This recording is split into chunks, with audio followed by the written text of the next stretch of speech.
되게 간증하고 있는데 앞에 생략했죠. 5번부터 보셨는데 미국에 가가지고 자기 하나님을 만나는데 그때 노점상이었대. 모자 같은 거 이런 거 빌려놓고 하는 노점상이었는데 하도 어려우니까 하루에 몇 불 벌고 막 이렇게 해가지고 몇만 원 벌고 이래가지고 스트레스 받아서 술만 맨날 먹고 자기 마누라가 옥경이가 교회 나가면 막 핍박을 하고 막 괴롭히고 막 그랬다는 거예요. 어느 날 또 보니까 마누라가 없어졌어. 교회 간 거죠. 근데 교회에 한번 가보고 싶은 생각이 든다고요. 도대체 핍박을 받으면서 뭐 때문에 교회를 저렇게 나갈까? 그 나가보니까 교인은 얼마 안 되는데 자기 장모님이 암에 걸려서 그 목사님과 교인들이 기도하는 시간을 갖더라는 거예요. 그래서 막 자기는 그때 암에 걸린 것도 몰랐대. 술 먹고 평평한 생활하면서.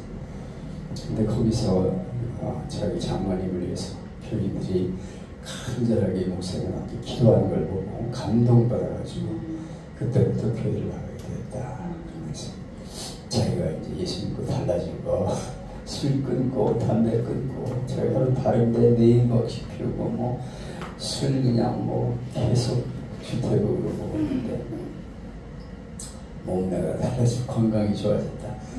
맨날 병치료하고 살았는데 건강하게 되고 또 자기가 스타가 됐다. 그냥 내는 것마다 히트를 쳤다. 그래서 예수를 믿고 내가 이렇게 달라졌다는 그런 간증이 있습니다. 그래서 자기 술 마실 시간 있으면 교회 가서 집에 가서 기도하지 그 짓을 하느냐 그러면서 예수 잘 믿으세요 소리 지르고 이렇게 마치는데 고난의 때에 주님을 만나는 거죠. 아멘. 정말 힘들 때 어려울 때 미국 가가지고 노점상하고 뭐 건강도 안 좋고 뭐 술 먹고 그렇게 생활하고 있을 때 그가 하나님을 만나서 이렇게 행복하게 되었다. 그런 얘기를 하고 있습니다. 오늘은 인생의 빈들을 지날 때 야곱이 인생의 빈들을 지날 때 하나님을 만나요. 그리고 자기가 하나님을 섬기면서 이곳이 바로 하나님의 집이다 고백하는 내용입니다. 우리가 때로 고난을 당하지만 하나님이 그 길로 넣으실 때가 있어요. 그래서 거기서 깨닫게 하시고 돌이키게 하시는 것을 볼 수가 있습니다. 오늘 본문은 절망에 처한 한 사람을 보게 되는데 이름은 야곱. 야곱의 이름은 발꿈치를 잡았다. 쌍둥이인데 형의 발꿈치를 붙잡고 나왔대. 그리고 속이는 자, 아주 약은 사람. 그런 뜻이에요. 얼마나 약삭빠른 사람인지 요즘 말로 말하면 머리 잘 돌아가는 사람, 잔머리 잘 굴리는 사람. 그는 아버지도 속이고 형도 속이고 어머니가 짜고서 형 목소리를 흉내내면서 이거 참으시고 저를 기도해 주세요. 이렇게 기도를 받고 있는 모습을 보죠. 그래서 형이 속은 걸 알고 동생을 죽이려고 혈안이 되어서 죽이려고 하자 도망을 칩니다. 브엘세바에서 베델까지 그가 하루 동안 달린 거리는 약 90km, 200리가 넘는 거리를 달렸으니까 얼마나 빨리 달렸겠습니까? 보통 걸음으로는 뭐 하루에 얼마 달리기에서 100리 가는데 그냥 죽을 힘을 다해서 도망을 친 거죠. 야곱은 숨이 턱에 닿도록 도망을 쳤습니다.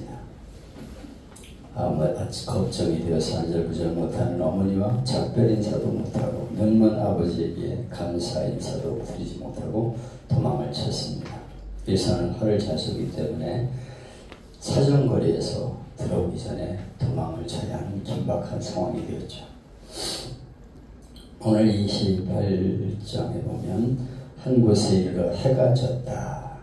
야곱이 도망을 쳐서 날이 저물게 되었습니다. 여기 해가 졌다는 의미를 다른 의미로 해석하면 더 이상 갈 길을 갈 수가 없게 되었다. 인생의 길에서 해가 질 때가 있죠. 어떤 이는 40대 해가 져서 밤을 맞는 분도 있고, 어떤 이는 한참 잘 나가던 직장에서 해가 점으로 잘리는 경우도 있습니다. 또 해가 졌다는 것은 모든 걸 할 수 없게 되었다는 이야기도 됩니다. 해가 지면 캄캄한 밤이기 때문에 일할 수 없죠.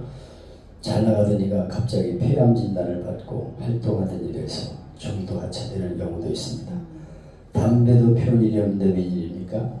이렇게 인생길에서 해가 저물어 아무 일도 못하는 때가 있습니다. 또 해가 졌다는 것은 인생 황혼을 맞게 된다는 말일 수도 있어요. 한참 뜨겁던 젊은 시절이 지나가고 점점 인생의 황혼을 맞이하게 됩니다. 저도 뭐 이렇게 늙은 나이 모습은 아니었잖아요. 옛날에 사진 보면 괜찮았다니까요. 지금은 거울을 보면 한심해. 야, 어떻게 이렇게 됐냐 이런 생각이 들고 인생의 황혼이 우리에게 찾아오게 됩니다. 야곱은 할 수 없이 해가 저물어 들판에서 돌을 베개 삼아 하룻밤을 자게 됩니다. 처량한 신세가 되었어요. 홀로 남은 고독감을 견딜 수가 없습니다. 내일을 알 수 없는 불안감이 마음을 사로잡습니다. 근데 그 해가 진 곳에서 그는 일생일대의 전기를 마련하게 됩니다. 지금껏 야곱은 하늘을 보지 못하고 살아왔죠. 땅만 쳐다보고 살았습니다. 장자의 기업을 소나기에 넣는 일에 전념하고 욕망을 채우기 위해서 수단 방법을 안 가렸습니다. 팥죽 한 그릇에 형 장자 눈물을 뺏는 그런 일도 했죠. 그는 그렇게 사는 동안 하늘을 볼 사이가 없었습니다. 요즘도 하늘을 보지 못하고 땅만 쳐다보는 사람이 많습니다. 성공해보려고, 돈 벌고, 출세해보려고, 나보다 더 많이 가지겠다고 땅을 쳐다보고 사는 야곱의 후예들이 많이 있습니다. 도시광야라는 책을 쓴 카롤로 까레토라는 분은 오늘 도시 속에 사는 우리들에게 생활 속의 광야를 마련하라 그랬어요. 고요한 광야의 시간에서 하나님을 만나는 시간이 있어야 한다는 것입니다. 골방에 들어가 조용히 기도하는 시간이 우리에게 있어야 한다는 것이죠. 야곱은 하나님이 광야를 예비해 주셨어요. 야곱을 인생의 광야로 내몰았습니다. 왜 그렇습니까? 광야는 하나님 음성을 잘 들을 수 있는 장소이기 때문에. 광야는 전통적으로 하나님이 백성을 훈련시키는 장소입니다. 신명기 8장 2절에서 이스라엘 백성이 40년 동안 광야길을 걸은 이유는 내 하나님 여호와께서 이 40년 동안에 너를 광야로 길을 걷게 하신 것을 기억하라. 이는 너를 낮추시며 너를 시험하사 내 마음이 어떠한지 그 명령을 지키는지 아니 지키는지 알려 하려 하심이라. 하나님이 광야길을 40년 동안 보낸 것은 그들을 훈련시키기 위해서라고 말씀하고 있어요. 하나님은 우리를 사용하실 때 이런 광야 인생길을 걷게 하십니다. 광야는 하나님 말씀이 가장 정확하게 들리는 곳입니다. 주님의 깊은 음성을 들을 수 있는 장소입니다. 나를 향한 찬사와 환호, 박수 소리가 들리지 않고 광야에서는 하나님의 음성이 들립니다. 톨스토이도 말하기를 세상 소리가 들리지 아니할 때 하나님의 소리를 들을 수 있다. 세상 소리가 안 들릴 때 하나님의 음성이 들린다는 것입니다. 여러분은 언제 하나님 말씀이 내게 소중히 와닿습니까? 잘 살고 여유 있는 때일까요? 평안하고 모든 것이 잘 될 때일까요? 그렇지 않아요. 많은 사람들이 인생의 광야에서 하나님을 만나고 하나님의 음성을 듣게 됩니다. 아멘. 여기 본문에 하나님이 야곱을 축복하시는 내용이 세 가지 있는데, 첫째, 땅을 주시겠다. 네가 누워있는 땅을 내어 자손에게 주리라. 둘째, 자손을 번성시켜 주겠다. 땅의 모든 족속이 너와 네 자손으로 말미암아 복을 받으리라. 내가 너와 함께하겠다. 세 번째로, 내가 너를 떠나지 아니하겠다. 여러분, 인생의 가장 소중한 것은 하나님이 나를 떠나지 않고 함께하는 것입니다. 아멘. 이 약속은 오늘 우리를 향한 약속임을 믿으시기 바랍니다. 하나님을 만난 후 야곱은 어떤 변화를 경험합니까? 첫째는 눈이 떠졌다. 꿈에 본즉 눈이 열리게 되었습니다. 눈이 열리면 지금까지 보지 못하는 것들을 보게 됩니다. 살아계신 하나님을 바라보게 됩니다. 아멘. 둘째로 귀가 열렸습니다. 하나님의 말씀이 그 귀에 들리기 시작했어요. 하나님의 음성이 들립니다. 셋째는 신앙 고백의 입이 열립니다.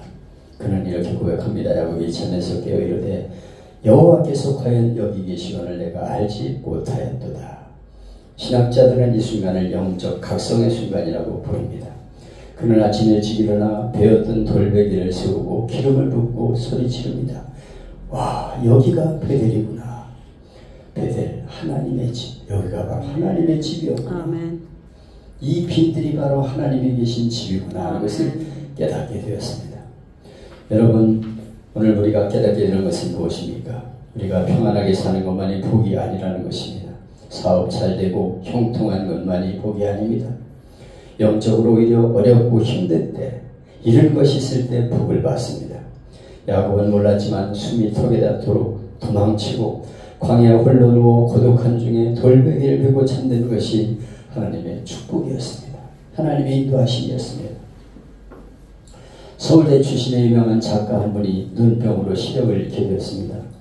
의술로도 치료가 불가능하다 하는 판정을 받았어요. 그 당시 그는 건성으로 교회를 왔다 갔다 했는데 그의 마음속에 내가 시력을 완전히 잃기 전에 성경을 한 번이라도 읽어야지 하는 생각이 들었습니다. 그래서 그는 성경을 읽기 시작합니다. 하나님, 성경 다 읽을 때까지는 제 시력을 지켜주세요 기도했습니다.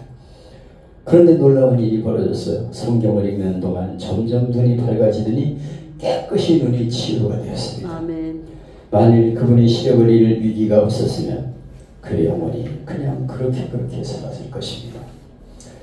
하나님을 바라보면 즐거움을 하게 되었습니다.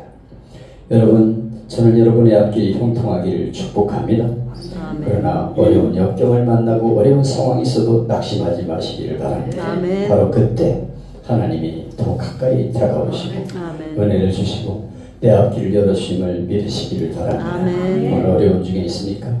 직장에서 어려운 일을 겪고 있습니까? 쫓기는 인생이라고 생각하고 있습니까? 불안하십니까? 해는 저물고 외롭고 힘든 광야라고 느끼십니까? 바로 그 자리가 하나님을 만나는 자리임을 잊지 마십시오.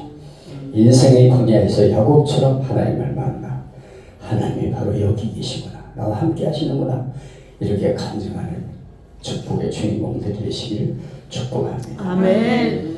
일어나 걸으라 찬양.